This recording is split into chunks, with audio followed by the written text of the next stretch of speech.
Abra sua Bíblia comigo em Apocalipse, capítulo de número 3.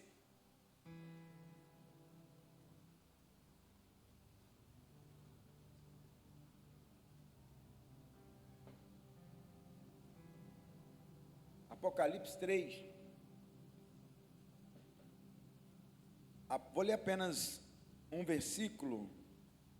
Apocalipse capítulo 3, versículo 11.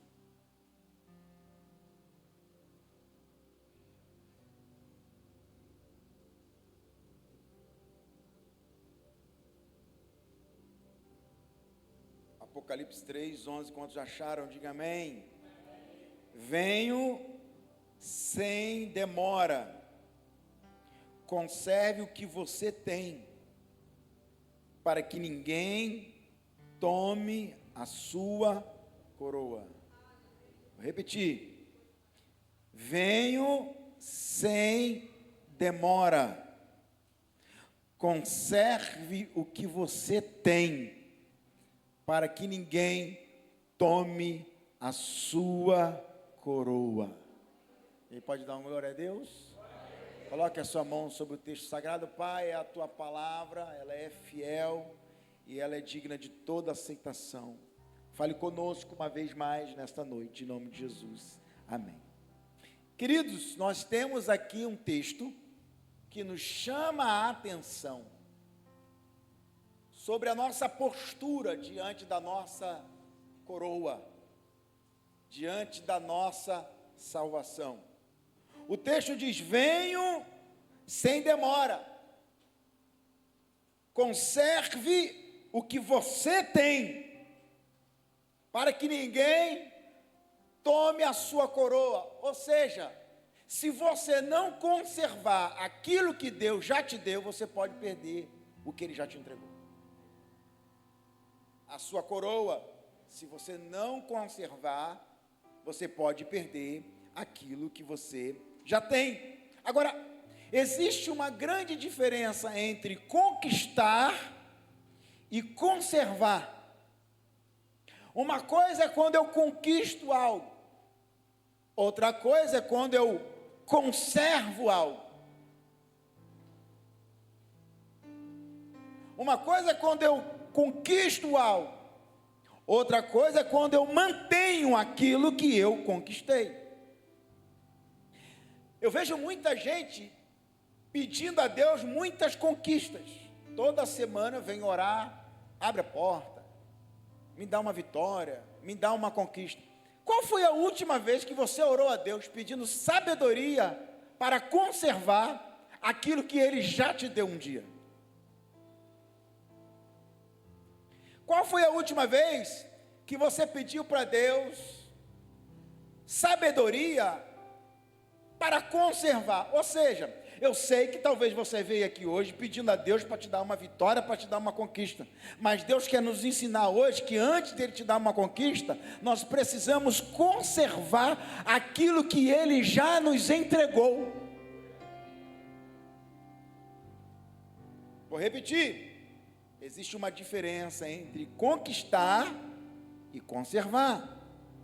Muitas pessoas oram para Deus abrir portas, mas poucas pessoas oram para Deus dar sabedoria para manter a porta aberta, para permanecer naquilo que Deus já te entregou. Então, meu irmão, hoje a palavra de Deus não é pedir algo novo para Deus, é pedir sabedoria para segurar, permanecer, conservar aquilo que Ele já te entregou.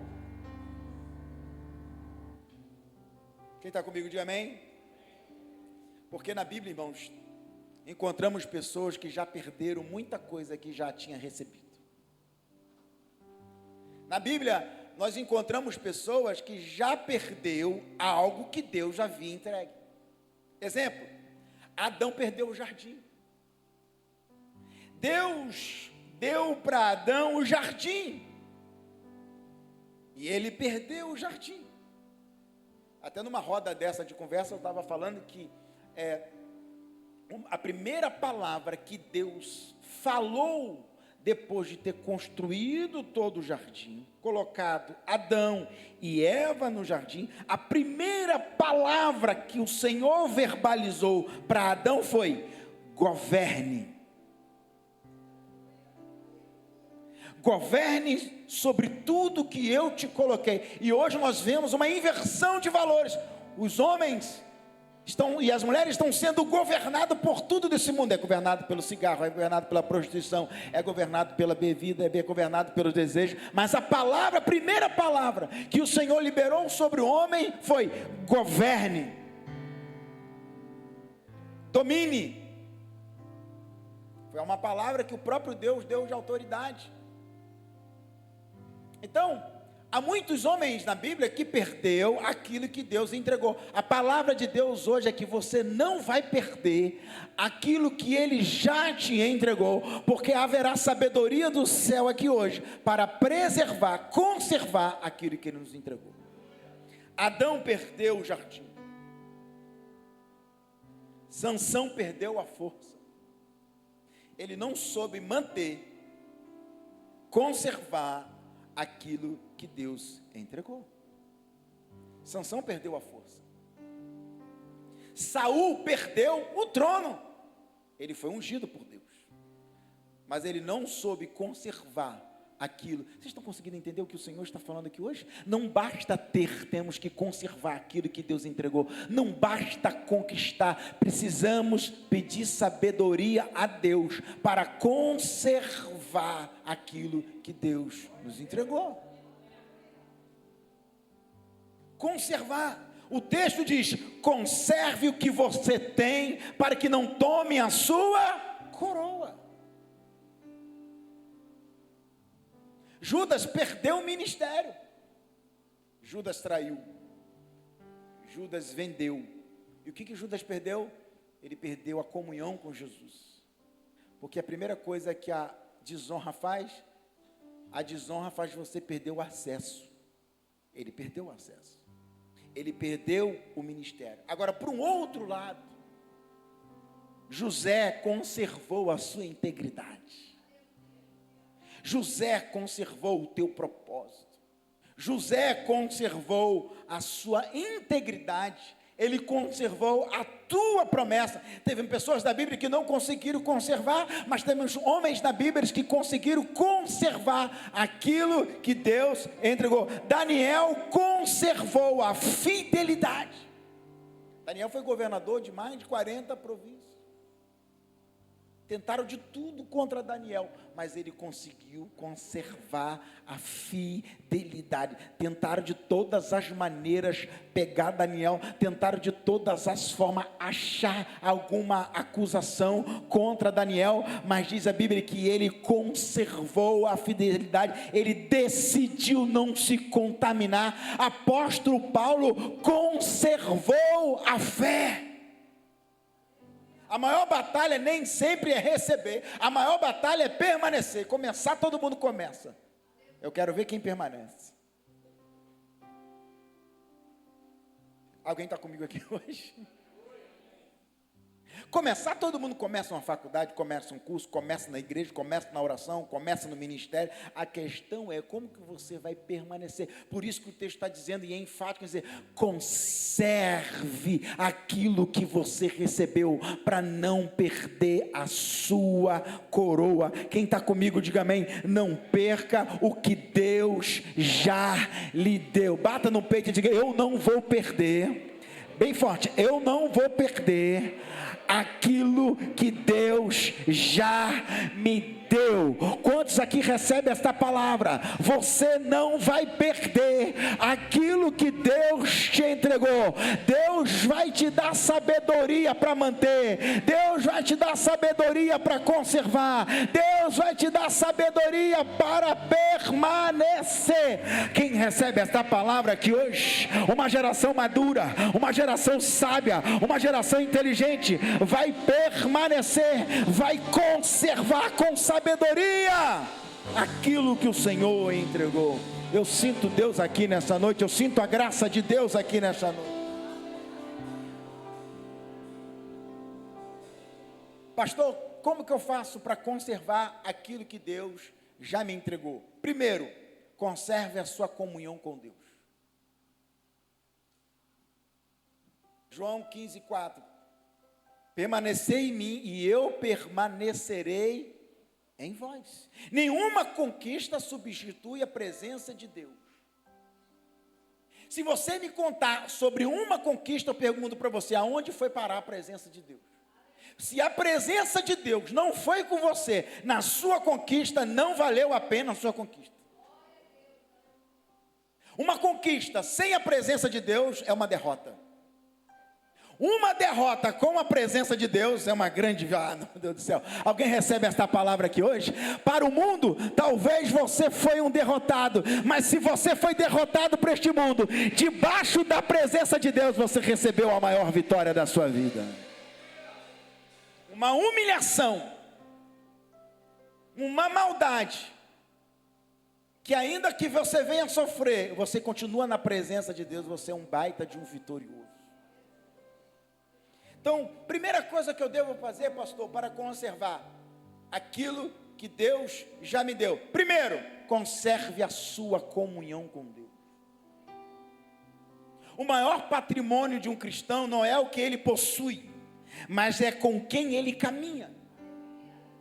O maior patrimônio de um crente não é aquilo que ele possui, mas é a presença que ele carrega enquanto ele caminha.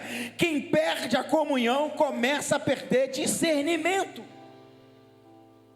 Gente, o que nos dá discernimento, insight, o feeling, o que nos dá sabedoria é comunhão com Deus.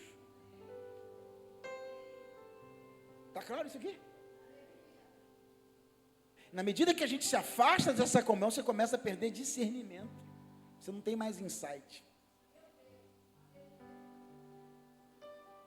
Você começa a perder o feeling. Você começa a perder a sensibilidade espiritual. Você não consegue ter a visão do todo, espiritualmente falando. Tem coisas, irmão, que o Espírito Santo fala assim, sai daí. Você não tem nem motivo, mas é o Espírito Santo que falou. Certos ambientes...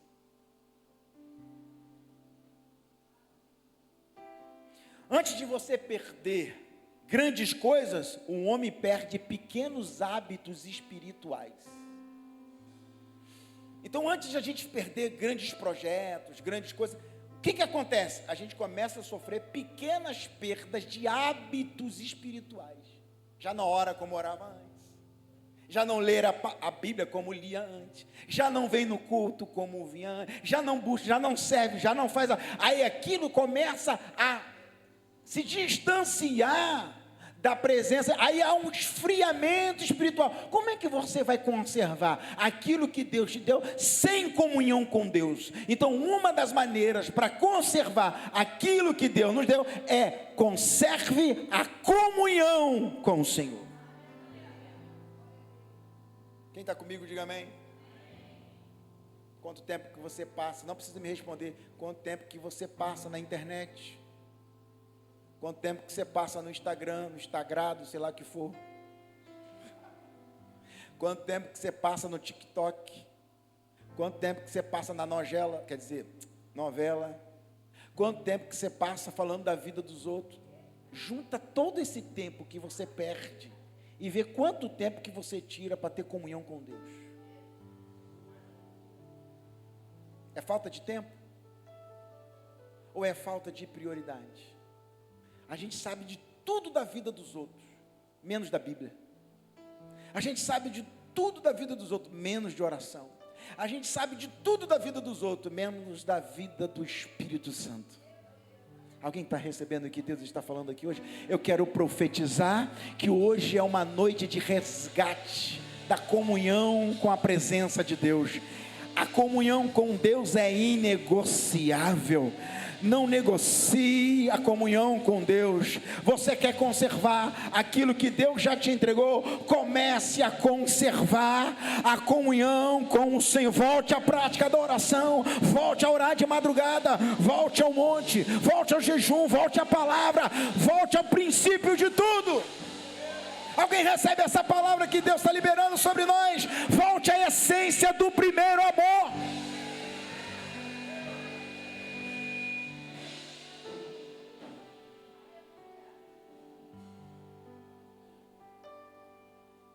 Quem está comigo, diga amém. Pastor, o que eu preciso fazer para conservar o que Deus me deu? 2, conserve o seu coração. Tudo começa no coração. A maior guerra não está do lado de fora, vocês sabem disso. A maior guerra está dentro de nós.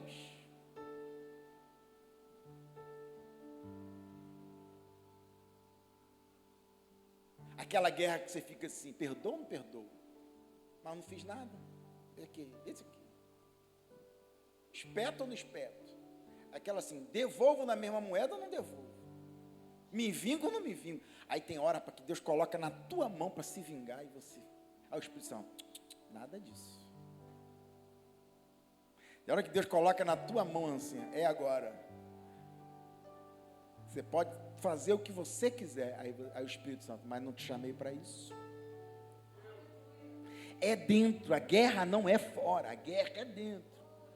É aquela guerra que você está assim, desvio ou não desvio? Ah, mas eu já sofri uma decepção, vou sair da presença de Deus. Aí Deus fala assim, mas o que eu tenho a ver com isso? Aí Deus ainda fala assim, você vai sofrer mais ainda? Ah, mas feriram o meu coração, então você vai ser o remédio. Quem recebe essa palavra aqui hoje?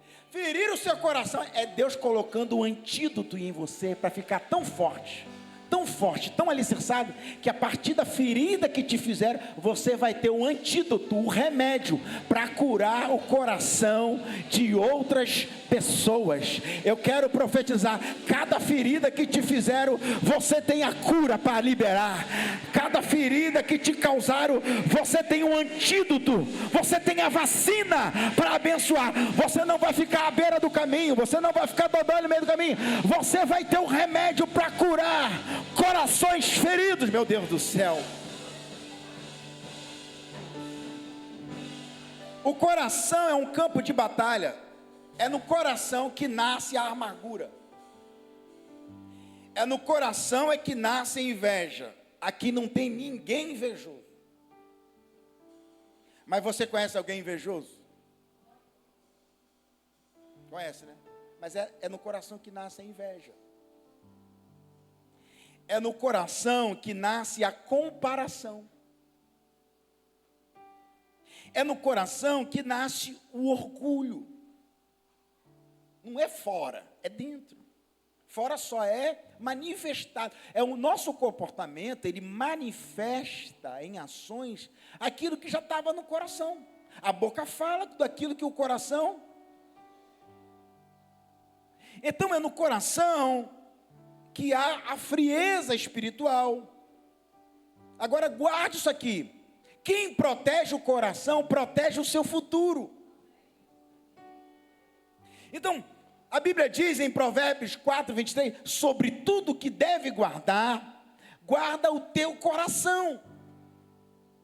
Então, pastor, como que eu faço para conservar o que Deus me deu? 2, conserve o teu coração. O seu coração não é um depósito de lixo emocional. O seu coração não é um lugar para você ficar ruminando amargura, inveja, orgulho, rancor. O seu coração não é um lugar para você depositar a falta de perdão. Mas pastor, o outro não me perdoou. Seja fiel pela tua parte. Você vai ter que pedir perdão por coisas que você não fez, só para ter paz. Paz com o Espírito Santo, paz com Deus, paz com as pessoas. Você vai ter que liberar perdão sem ninguém pedir. Você vai ter que cumprir a tua parte. Quem está comigo, diga amém. Por quê? Porque o nosso coração é um campo de batalha. A maior guerra acontece dentro de nós. O inimigo prefere contaminar o coração do que atacar circunstâncias. Olhe para mim. O diabo não quer ficar atacando as circunstâncias à sua volta se você está com o coração blindado. Porque se você está com o coração blindado e o inimigo ataca tudo à sua volta, você vence qualquer barreira, porque o seu coração está guardado, está protegido. E quem protege o coração, protege o seu futuro. Quem está comigo, diga amém. Agora, quando o seu coração é atacado, quando o seu coração é contaminado, o problema pode ser pequenininho, já te paralisa. Você faz uma tempestade no copo d'água. Por quê? Porque o coração já está contaminado. Por isso que o inimigo prefere atacar o teu coração, porque se ele ataca o teu coração, ele não precisa atacar a circunstância. As circunstâncias estão todas comprometidas, porque o seu coração está contaminado. E aí, se o seu coração está contaminado, qualquer problema te derruba, te paralisa, te neutraliza. Quem está entendendo o que o Senhor está falando aqui hoje? Agora, a partir do momento que você conserva o teu coração na palavra, a partir do momento que você guarda o teu coração, a partir do momento que você protege o seu coração, pode cair 1000 ao teu lado, pode cair 10.000 à tua direita, ainda que você ande pelo vale da sombra da morte, ainda que um exército inteiro venha te cercar, o teu coração está blindado, guardado, protegido pelo Senhor. Pode levantar o inferno inteiro, pode levantar fofoca, calúnia, difamação, guerra, pode levantar tudo. O teu coração está blindado pelo Senhor. Quem protege o coração, protege o seu futuro. Diga comigo, bata no peito: eu vou guardar o meu coração. Guarde o teu coração. Conserve o seu coração. Quem está comigo, diga amém. O texto diz: conserve aquilo que você tem. Falar em conservar, já debocharam da nossa fé em escola de samba, né? Numa lata de conserva. Vocês viram isso? Fizeram, se foi explanado nos jornais, né? Fizeram um desfile de carnaval debochando da fé do cristão, dizendo que a fé do cristão é como se fosse uma lata de conserva. Coisa ultrapassada, coisa antiga. Meu irmão, se isso é ser ultrapassado, eu quero ser ultrapassado.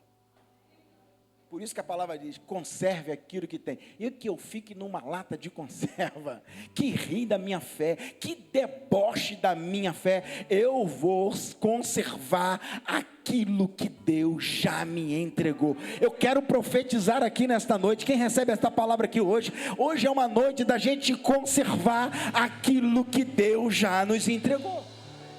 3. Pastor, como que eu faço para conservar? 3. Conserve a sua identidade. Escute isso aqui. Na Babilônia, Daniel estava cercado de manjares, mas Daniel vivia como se estivesse em Jerusalém.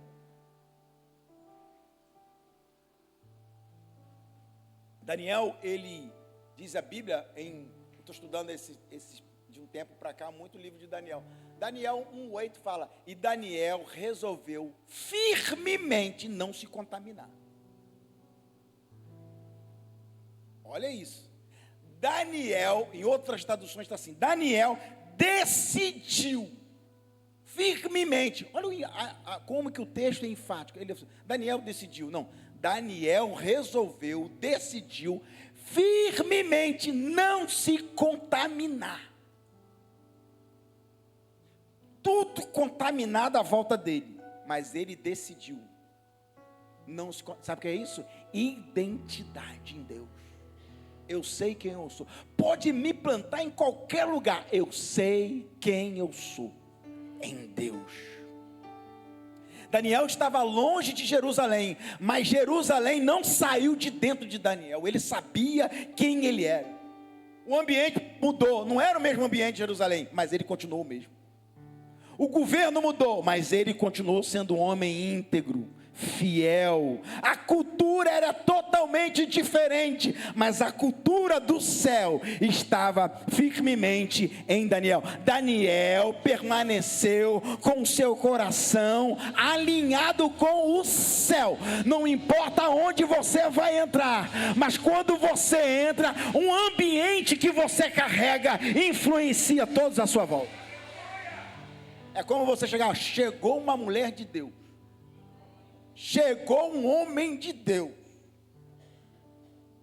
O mundo pode mudar ao seu redor, mas sem mudar quem você é. Quando você sabe quem você é, acabou.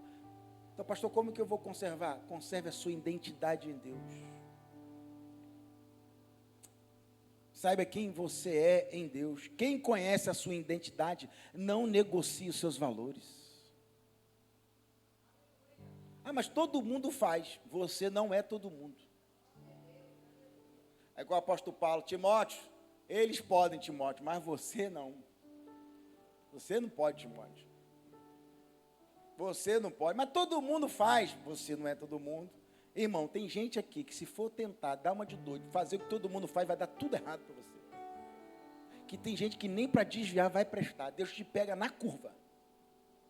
Tá claro isso? Você sabe disso, não sabe? Você vê um monte de gente fazendo um monte de coisa errada, você sabe que se você fizer, não vai dar certo. Escolhido não tem escolha. Eu conheço um monte de escolhido que foi tentar ultrapassar o limite. Está pagando um preço terrível até hoje. Quem conhece a sua identidade não negocia valores. Você não pode negociar os seus princípios. Você não pode negociar os seus valores. Você não pode negociar a sua identidade. E aí, geralmente, jovens, adolescentes e até mesmo adultos começam a fazer coisas que desagradam a Deus por influência, por amizade. Ah, são meus amigos, são minhas amigas. Qual o problema? Poxa, não tem nada a ver. Qual é o problema? E vai. Mas você tem que entender que você tem uma identidade. E essa identidade vem carregada de princípios e valores. E isso, meu irmão, minha irmã, é inegociável. É por isso que quando você brinca um pouco com isso, você perde a noite de sono. Você perde a paz. Você não tem sossego na tua alma enquanto você não dobrar o teu joelho e resolver com Deus. Está claro isso? Então, conserve a sua identidade. Daniel sabia quem ele era. José, do Egito, sabia que toda hora que tentava algo, já estava lá José. Eu tenho uma promessa, eu tenho um chamado. Quem está comigo, diga amém. Bata no peito e diga assim: eu vou conservar a minha identidade em Deus. Então, quem conhece a sua identidade em Deus, não negocia os seus valores. Eu sei que você chegou aqui querendo uma porta aberta. Eu sei que você queria que o pastor estivesse aqui profetizando uma vitória, uma conquista. Mas eu quero profetizar outra coisa. Eu não quero profetizar uma nova conquista. Eu quero profetizar que você vai ter sabedoria para conservar aquilo que você já recebeu. Conservar aquilo que Deus já te entregou. Está na hora de crescer. Está na hora de amadurecer. E você conservar aquilo que você já sabe, aquilo que Deus já derramou, aquilo que Deus já entregou. Eu quero profetizar sobre cada mão levantada aqui nessa noite. Deus nos dará sabedoria para preservar, conservar, permanecer naquilo que Ele nos entregou. Oh, glórias a Deus. O que eu preciso fazer, pastor, para conservar aquilo que Ele já me deu, para não perder a minha coroa? 4, conserve a sua esperança. Conserve a sua esperança. Hebreus 10, 35 diz: não abandoneis, portanto, a vossa confiança. Existem pessoas que não desistiram da igreja, estão na igreja, mas pararam de sonhar. Desistiram de sonhar. Tem pessoas que talvez não desistiram da oração, mas perderam a expectativa da vida. O Senhor nos chama hoje para guardar a esperança, conservar a esperança. Eu quero trazer à memória, como diz lá em Lamentações de Jeremias, eu quero trazer à memória aquilo que me dá esperança.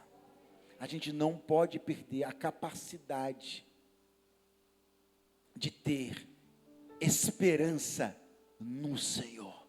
Eu não estou falando de você ter esperança naquilo que te prometeram e não cumpriram. Eu não estou falando de você ter esperança nos contratos, nos negócios. Eu não estou falando de você ter esperança nos seus melhores amigos que não eram tão amigos assim. Eu não estou falando de você ter esperança nos seus parentes. Eu não estou falando de você ter esperança nos seus relacionamentos. Apesar de existir pessoas abençoadoras, de fé, de Deus, eu estou falando de você não perder a sua esperança naquele que tem todo o poder, naquele que tem toda a estrutura, naquele que abre a porta e ninguém fecha, e que quando fecha ninguém abre. Eu estou falando de você colocar a tua esperança em Deus.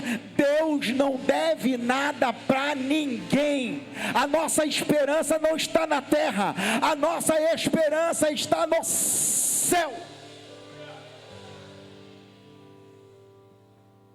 Existem pessoas que já desistiram de muitas coisas, mas não podem desistir do Senhor.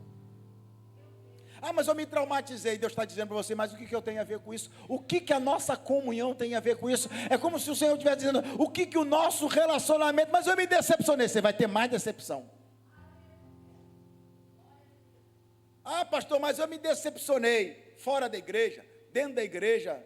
Eu quero dizer, é como se Deus estivesse dizendo, você vai sofrer muitas decepções, mas o nosso relacionamento não pode cair. Você tem que ter o couro duro, mas o coração tem que ser mole. Você tem que ter o couro duro para aguentar pancada, para aguentar maldade, para aguentar calúnia, para aguentar fofoca, para aguentar difamação, para aguentar puxada de tapete. Você tem que ter o couro duro para aguentar todas as maldades, mas o coração tem que estar intacto, mole, para ouvir a voz de Deus. Meu Deus do céu, alguém está entendendo o que Deus está falando? Aguenta o tranco, aguenta a pancada, aguenta o deserto, aguenta o vale, aguenta a maldade, aguenta todo tipo de perversidade, mas não deixe o seu coração ficar envenenado, não deixe que a maldade do mundo tire a bondade que existe dentro de você, não deixe que a maldade de fora tire a presença de Deus que existe dentro de você, não deixe que o desânimo e a maldade do mundo tire a esperança que existe dentro de você. Quem recebe essa palavra aqui hoje, rasga os céus desta igreja, desta cidade, adorando o nome do Senhor.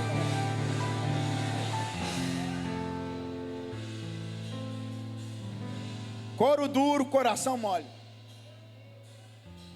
Couro duro, mas o coração com esperança.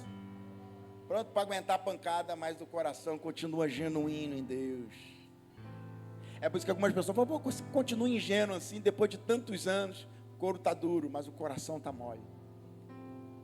Sensível para ouvir a voz do Espírito Santo. Ah, mas isso é muito ingênuo. Ah, mas isso aí é um evangelho muito romântico, é uma espiritualidade muito romântica. Então é melhor ficar romântico espiritualmente, é melhor ser ingênuo espiritualmente, do que dar desculpa de amadurecer e acabar endurecendo o coração, amadurecer e ficar azedo, amadurecer e ficar envenenado, amadurecer e não crer mais em nada, dizer que amadureceu e perder a esperança. Não.